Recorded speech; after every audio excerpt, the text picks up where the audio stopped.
ইনশাল্লাহ আজ থেকে বিসিএস এবং যে কোনো সরকারি চাকরি পরীক্ষার গণিত বিষয়ের প্রস্তুতিমূলক ধারাবাহিক আলোচনা আজ থেকে শুরু হতে যাচ্ছে। তো আজকে প্রথম দিন আমরা একদম প্রান্তিক পর্যায় থেকে আলোচনা শুরু করব। তো আজকে আলোচনা শুরু করছি সংখ্যা তত্ত্ব বিষয়ে। তো প্রথমে আমরা জেনে নেই যে অঙ্কটা আসলে কী। অঙ্ক অঙ্ক হচ্ছে যে সকল চিহ্ন বা প্রতীকের সাহায্যে হিসাব নিকাশ ও গণনা করা হয়। অর্থাৎ আমরা হিসাব নিকাশ গণনা করার জন্য যে প্রতীকগুলো ব্যবহার করি, যেমন 1, 2, 3, 4, 5, 6 এগুলো হলো আমাদের প্রতীক। এগুলো হলো আমাদের সংখ্যা প্রতীক। আমরা 0 থেকে 9 পর্যন্ত যে 10টি সংখ্যা প্রতীক ব্যবহার করি, এগুলোই হচ্ছে আমাদের অঙ্ক। এবং এই অঙ্কর সাহায্যে কিন্তু সংখ্যা গঠিত হয়। অঙ্ক মিলেই কিন্তু কী গঠিত হয়? সংখ্যা গঠিত হয়। অর্থাৎ অঙ্ক হচ্ছে সংখ্যার প্রতীক। অঙ্ক হচ্ছে আমাদের হিসাব নিকাশ ও গণনা করার প্রতীক। এই যে অঙ্ক, এই অঙ্ক কিন্তু দুই প্রকার। অঙ্ক দুই প্রকার। প্রথমটা হচ্ছে সার্থক অঙ্ক। অঙ্ক কিন্তু দুই প্রকার, সার্থক অঙ্ক আর সাহায্যকারী অঙ্ক।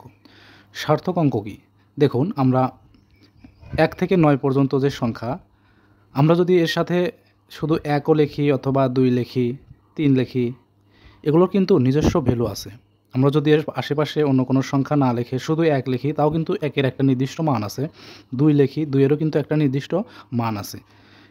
কিন্তু আমরা যদি শুধু 0 লিখি, কিন্তু 0-র বাম পাশে যদি কোনো আবার অঙ্ক না লিখি, অঙ্ক বা ডিজিট না লিখি, তখন কিন্তু সেটা সংখ্যা হবে না, তার নিজস্ব কোনো মান থাকবে না। আমরা যখন 0-র বাম পাশে কোনো সংখ্যা লিখব বা অঙ্ক লিখব, তখন সেই 0-র দাম থাকবে। তাহলে সার্থক অঙ্ক কী? যেসব অঙ্কের, অর্থাৎ যেসব অঙ্কের বা চিহ্ন বা প্রতীকের সার্থক বা নিজস্ব মান আছে, তারা হচ্ছে সার্থক অঙ্ক। যেমন 1 থেকে 9। যদি বলে পরীক্ষায় যে সংখ্যা প্রতীক কতটি, সংখ্যা প্রতীক কিন্তু 10টি। সংখ্যা প্রতীক 10টি।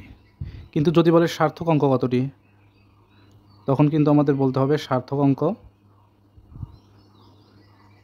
1 থেকে 9, এই মোট 9টি। তাহলে সার্থক অঙ্কের নিজস্ব মান আছে। আর সাহায্যকারী অঙ্ক যেটা, তার নিজস্ব কোনো মান নেই। সাহায্যকারী অঙ্কের নিজস্ব মান নেই। সাহায্যকারী অঙ্ক হচ্ছে 0। তো এখন আমরা জানবো যে এই যে 0, এই 0-র আবিষ্কারককে। 0 আবিষ্কারককে। একটা মজার বিষয় হলো যে এই যে 0, তা কিন্তু আমাদের ভারতবর্ষ থেকেই আবিষ্কৃত হয়েছে। এই 0-এর প্রাথমিক ধারণা দেন ভারতীয় উপমহাদেশের একজন গণিতবিদ, তিনি হচ্ছেন আর্যভট্ট। তার নাম কি? আমরা সবাই জানি, আর্যভট্ট। তিনি প্রাথমিকভাবে এই 0-এর ধারণা দেন। এরপরে একদম সবার মাঝে ছড়িয়ে দেওয়া ব্যাপকভাবে মূল যে আবিষ্কারক, তিনি হচ্ছেন ব্রহ্মগুপ্ত। তিনি কে? ব্রহ্মগুপ্ত। তো আমরা 0 কিন্তু একটা নিরপেক্ষ সংখ্যা। যেমন কিছু সংখ্যা আছে, যেমন ধরেন 1, 2, 3, এগুলো হচ্ছে ধনাত্মক সংখ্যা। আর -1, -2, -3 এগুলো ঋণাত্মক সংখ্যা। কিন্তু 0 কিন্তু একটা নিরপেক্ষ সংখ্যা। 0 ধনাত্মকও নয়, ঋণাত্মকও নয়।